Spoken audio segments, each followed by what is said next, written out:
Welcome to ABC campus. आज हम IS 8 का एक प्रैक्टिस क्वेश्चन कर रहे हैं जिसका टाइटल है डेल्टा लिमिटेड। ये क्वेश्चन बेसिकली IS 8 में जो पार्ट बी है उसकी इलस्ट्रेटिव एग्जांपल 3 पर बेस किया हुआ है। तकरीबन वही सारे का सारा डाटा है, थोड़ी सी जो चेंजेस हैं वो जस्ट इसको क्वेश्चन एंड आंसर की फॉर्म में इनकॉर्पोरेट करने के लिए हैं।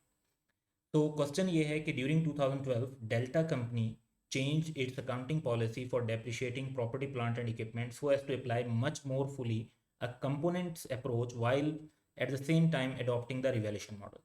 तो एक तो वो रिवैल्यूएशन मॉडल फॉलो करना चाह रहे हैं और दूसरी बात ये है कि वो कंपोनेंट वाइज अप्रोच फॉलो करना चाह रहे हैं। कंपोनेंट वाइज अप्रोच का मतलब ये है कि हर कंपोनेंट पर सेपरेट वैल्यूएशन की जाएगी और फिर उसकी डेप्रिसिएशन भी सेपरेटली कैलकुलेट की जाएगी।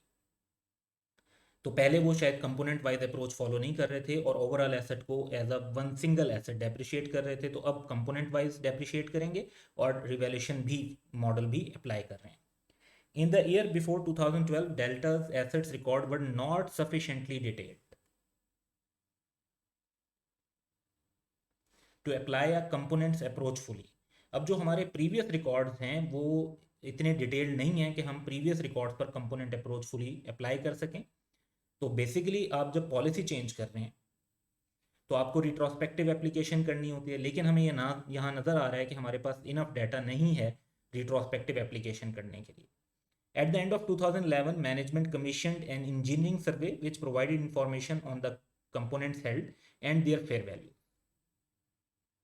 useful life, estimated residual value and descriptive amounts at the beginning of 2012।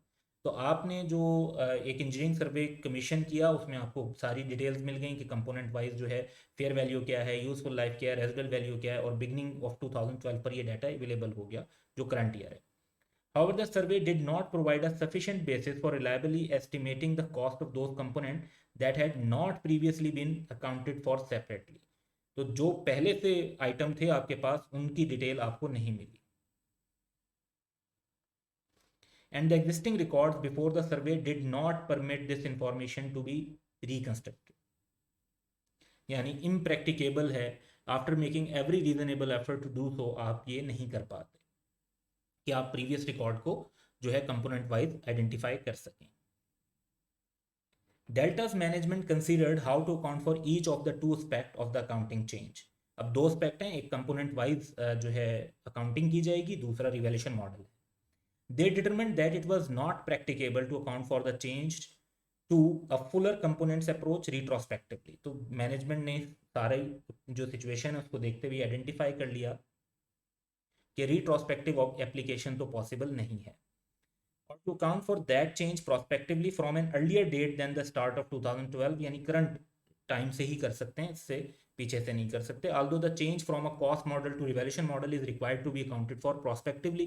जो IS 16 में प्रॉपर्टी प्लांट इक्विपमेंट पे जब हम कॉस्ट मॉडल से रिवैल्यूएशन मॉडल पर शिफ्ट करते हैं तो वो भी प्रोस्पेक्टिवली होता है।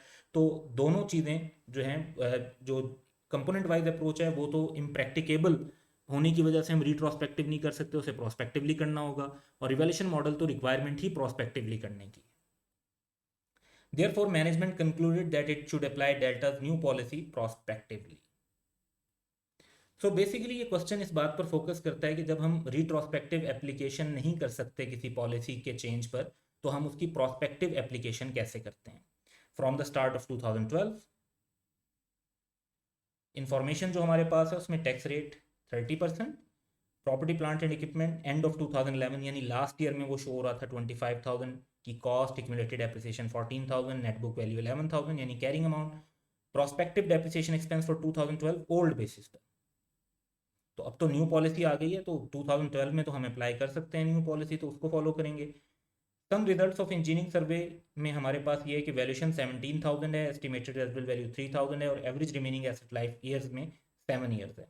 क्वेश्चन की रिक्वायरमेंट ये है कि हमने extract from notes with new depreciation charge with the disclosure note बनाना है। तो इस रिक्वायरमेंट को फॉलो करते हैं और जहाँ जहाँ हमें इस रेलिवेंट डाटा की ज़रूरत पड़ेगी तो इसको देखते जाएंगे।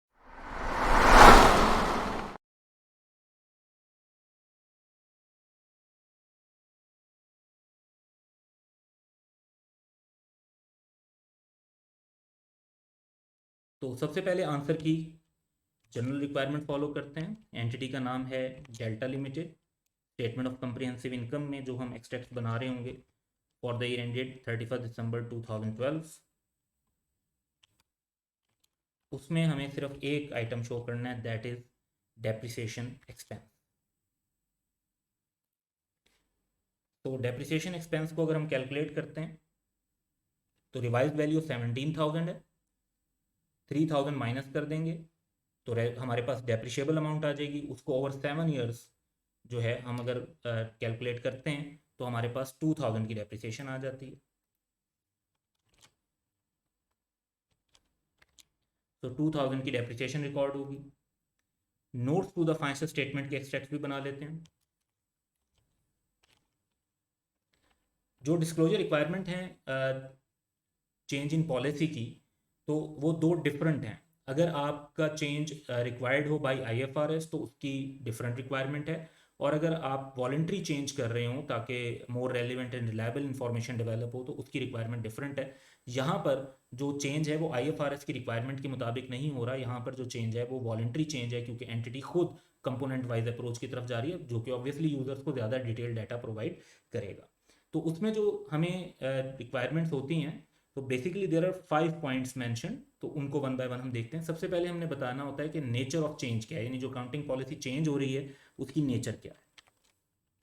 तो वो हम रिफ्लेक्ट कर देंगे कि from the start of 2012 delta change it's accounting policy for depreciating property plant and equipment so as to apply much more fully a components approach whilst at the same time adopting the revaluation model। जो question में बात बताई हुई थी वहीं से हमने ये चीज़ ले ली। सेकेंड डिस्क्लोजर रिक्वायरमेंट है कि हम जब वॉलंटरी चेंज कर रहे होते हैं तो हमने ये बताना होता है कि हम जो ये पॉलिसी चेंज कर रहे हैं तो न्यू पॉलिसी कैसे more relevant and reliable information दे रही है, रीजंस कि क्यों ये इतना हम बेहतर है as compare to previous policy. तो how new policy gives more relevant and reliable information, तो उसमें हम बता देंगे कि management takes the view that this policy provides reliable and more relevant information because it deals more accurately with components of property plant and equipment. ज़्यादा detailed है, ज़्यादा component oriented है, तो एक्यूरेटली प्रेजेंट करेगी। अब क्योंकि हम इसकी जो एप्लीकेशन है वो रिट्रोस्पेक्टिव नहीं कर रहे इम्प्रैक्टिकेबल होने की वजह से, तो वो सर्कमस्टांसेस जिसकी वजह से इसकी रिट्रोस्पेक्टिव एप्लीकेशन इम्प्रैक्टिकेबल है उनको बताना होगा। Circumstances due to which retrospective application is impracticable. So we would tell that the policy has been applied prospectively from the start of 2012 because it was not practicable to estimate the effect of applying the policy either retrospectively or prospectively from any earlier date। इससे early आप नहीं जा सकते थे, तो आप impracticable था, तो ये आपने बता दिया कि इफेक्ट्स एस्टिमेट करना पॉसिबल नहीं था। फिर रिक्वायरमेंट होती है, दो रिक्वायरमेंट्स को हम कंबाइन करके यहाँ पर मेंशन करेंगे। रिक्वायरमेंट ये होती है कि हमने लाइन आइटम्स और EPS अर्निंग पर शेयर की रेशो अगर प्रेजेंट कर रहे हो तो वो हर कंपनी पर एप्लीकेबल नहीं होती, लिस्टेड पर होती है सिर्फ। तो लाइन आइटम और EPS में बताना होता है वो adjustment for periods that we presented and for periods that we did not present. तो वो हम एक ही जगह पे सारे कंबाइन कर देते हैं, क्योंकि हम तो सिर्फ 2012 में ही प्रेजेंट कर रहे हैं फिगर्स, तो बाकी में नहीं कर रहे, तो बाकी का बता देंगे कि नहीं कर रहे ड्यू टू इम्प्रैक्टिकेबिलिटी। तो फॉर प्रायर पीरियड्स हम मेंशन कर देंगे कि due to impracticability the adoption of new policy has no effect on prior years, क्योंकि हमने तो प्रीवियस ईयर्स पर इसको रिट्रोस्पेक्टिवली अप्लाई ही नहीं किया।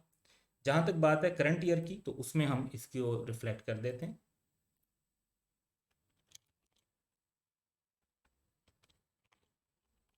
तो जिन लाइन आइटम्स पे फर्क पड़ा है, सबसे पहले तो हमारा प्रॉपर्टी प्लांट इक्विपमेंट पे फर्क देखते हैं। तो ड्यू टू दिस रिवैल्यूएशन हमारे प्रॉपर्टी प्लांट इक्विपमेंट 11,000 से 17,000 पर आ गए। तो there is increase of 6,000। Next जाहिर बात है कि आप जब गेन रिकॉर्ड करते हैं तो उस पर डेफर टैक्स लाइबिलिटी भी राइज होगी, जो कि 6,000 से आप प्रॉपर्टी प्लांट इक्विपमेंट डेबिट करेंगे, गेन भी 6,000 से होगा, तो उस पर टेम्परेरी डिफरेंस राइज होगा, तो defer tax liability 30% rate question में गिवन है, तो that would be 1,800। Revaluation surplus में जो चेंज होगा नेट ऑफ टैक्स वो होगा 4,200। तो बेसिकली 6,000 से हमारा रिवैल्यूएशन सरप्लस क्रिएट होगा, उसके बाद 1,800 से जो डेफर टैक्स है चार्ज हो जाएगा, क्योंकि जो डेफर टैक्स राइज होता है ड्यू टू रिवैल्यूएशन वो फिर रिवैल्यूएशन सरप्लस को चार्ज हो रहा होता है अदर कम्प्रिहेंसिव इनकम। तो रिवैल्यूएशन सरप्लस में जो नेट इंक्रीज होगा वो 6000 और 1800 नेट 4200 होगा।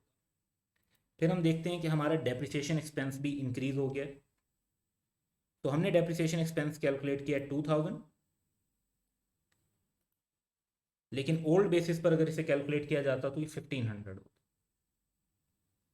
तो 500 से हमारा डेप्रिसिएशन एक्सपेंस भी इंक्रीज हुआ ड्यू टू दिस।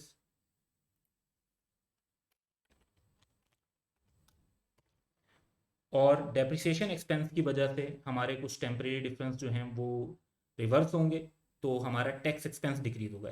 हमारा नॉर्मल एक्सपेंस बढ़ जाता है तो टैक्सेबल प्रॉफिट जो है वो कम हो जाएगा, जिसकी वजह से टैक्स एक्सपेंस भी कम हो जाएगा। तो ये इम्पैक्ट जो होगा वो करंट टैक्स में होगा 30%, दैट वुड बी 150। तो हर लाइन आइटम पर जो इम्पैक्ट आता था वो भी हमने डिस्क्लोज कर दिया। तो क्वेश्चन की रिक्वायरमेंट ये थी कि हम स्टेटमेंट जो नोट्स हैं उसके अंदर क्या डिस्क्लोजर्स देंगे उनको रिफ्लेक्ट कर दें। That we did. So that's all for today. Have a good day.